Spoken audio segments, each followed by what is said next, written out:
अच्छा, तो last video में हमने डिफरेंट साइंस देखे हैं, डिफरेंट फीचर्स देखे हैं, सिम्टम्स देखे हैं रेटिनल डिटैचमेंट की। अब उसका डायग्नोसिस कैसे बनाना है वो भी देख लेते हैं। सो डायरेक्ट ऑफ्थेल्मोस्कोपी में हमें क्या नज़र आता है in case of retinal detachment. तो जो डायरेक्ट ऑफ्थेल्मोस्कोपी होती है, it gives us a very limited visibility, and इसकी जो विजिबिलिटी होती है that is only up to the equator. So the peripheral retinal detachment can not be diagnosed through direct ऑफ्थेल्मोस्कोपी।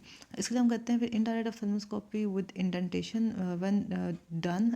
Indirect ophthalmoscopy with indentation is the best method to assess whole retina up to the ओरा सेरेटा, जो कि बिल्कुल उसकी periphery पे portion पड़ा हुआ है, external आई का structure पड़ा हुआ है ora serrata, and it is use to find the retinal break, क्योंकि ये हमें ओरा सेरेटा तक और बिल्कुल पेरिफेरी ऑफ रेटिना तक एक अच्छा विजुअल दे देती है इनडायरेक्ट ऑफ्थेल्मोस्कोप विद इंडेंटेशन। ठीक है।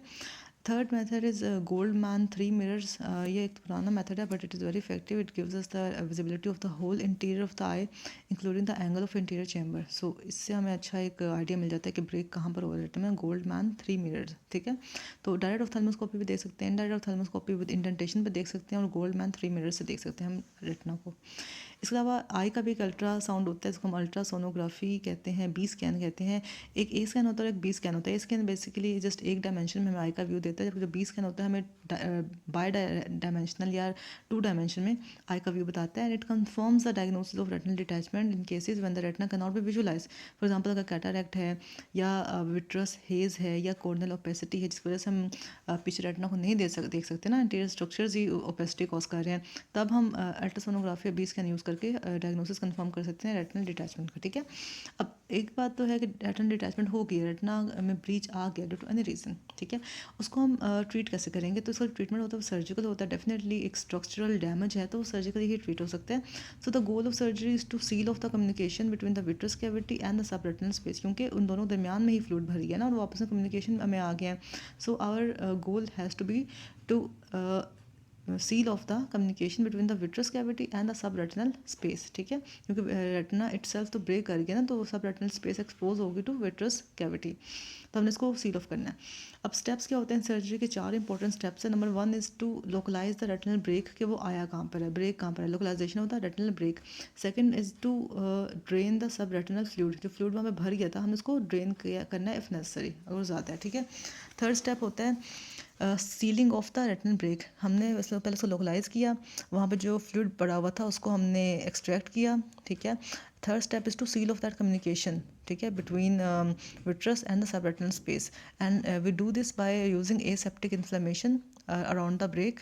और हम एसेप्टिक इन्फ्लेमेशन कैसे कर सकते हैं? हम ये लेज़र फोटो कोगुलेशन से कर सकते हैं और क्रायो फोटो कोगुलेशन से कर सकते हैं। ठीक है। तो लेज़र फोटो कोगुलेशन और क्रायो फोटो कोगुलेशन जरिए हमने एक एसेप्टिक इन्फ्लेमेशन की around the region of retinal break, और हमने उसको सील ऑफ कर दिया रेटिनल ब्रेक को। ठीक है। And the final step is the chorio retinal apposition. अब जो कोरिया का सॉरी कोरिया के कोरोइड का पोर्शन है, हमने उसको उसमें उसमें रेटिना में भी ब्रेक आ गया, तो हमने उसको आपस में अगेन अपोज करना है या उनको बिल्कुल साथ जोड़ना है। फॉर एग्जाम्पल ये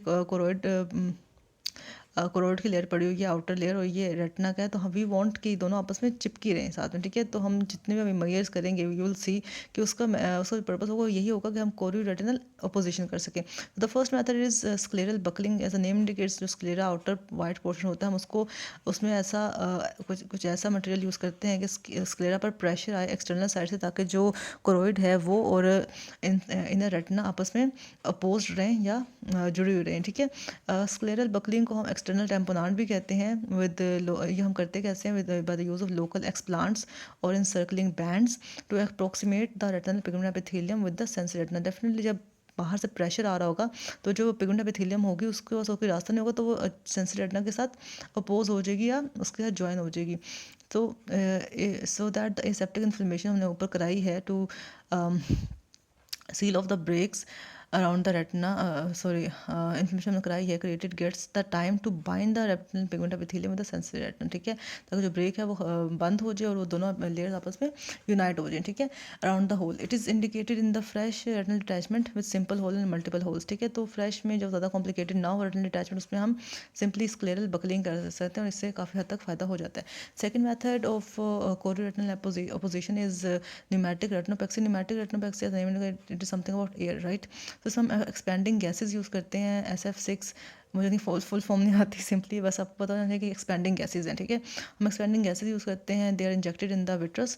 और अगेन अब पहले हम बाहर से प्रेशर देते हैं, अब हम अंदर से प्रेशर दे रहे हैं, ठीक है। हम विट्रस में गैसेज को इंजेक्ट कर रहे हैं, जिसकी वजह से डेफिनेटली विट्रस अब बाहर की तरफ पुश होगा, तो बाहर पड़ी हुई है रेटिना, तो sensory retina again pigment epithelium से यूनाइट कर जाएगी, तो फंक्शन दोनों का सेम है। It is indicated for fresh retinal detachment with break in the upper retina. ये मोस्टली अपर रेटिना में ब्रेक में हेल्पफुल होता है, न्यूमेटिक रेटिनोपैक्सी, ठीक है। Third method of chorioretinal apposition is pars plana vitrectomy, endo laser photocoagulation, और उसको हम फॉलो करते हैं with internal tamponade using external gas. तो हमने अगर बहुत ज़्यादा एडवांस्ड केसेज हैं, like complicated primary and secondary retinal detachment है और जॉइंट रेटिनल टीयर, हम लोग कॉम्प्लिकेटेड फॉर्म्स हैं, ठीक है।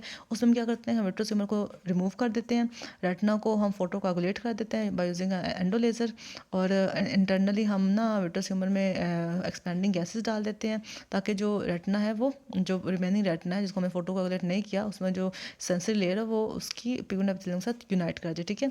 हमने क्या किया, पार्स प्लानर विट्रेक्टमी की, एंडो लेजर फोटो कोगुलेशन की, और इंटरनल टेम्पोनाट किया यूजिंग अ सिलिकॉन ऑयल और an expanding gas. It is indicated in all the complicated cases. तो बस ये हमने इसकी डायग्नोसिस बनाने के लिए 3-4 मेथड्स देखे, ट्रीटमेंट किया, सर्जिकल मेथड के 3-4 स्टेप्स देखे, और बस that is it. Scleral buckling है, न्यूमेटिक रेटिनोपैक्सी है, और pars plana vitrectomy third step ये है। तो I hope it was helpful.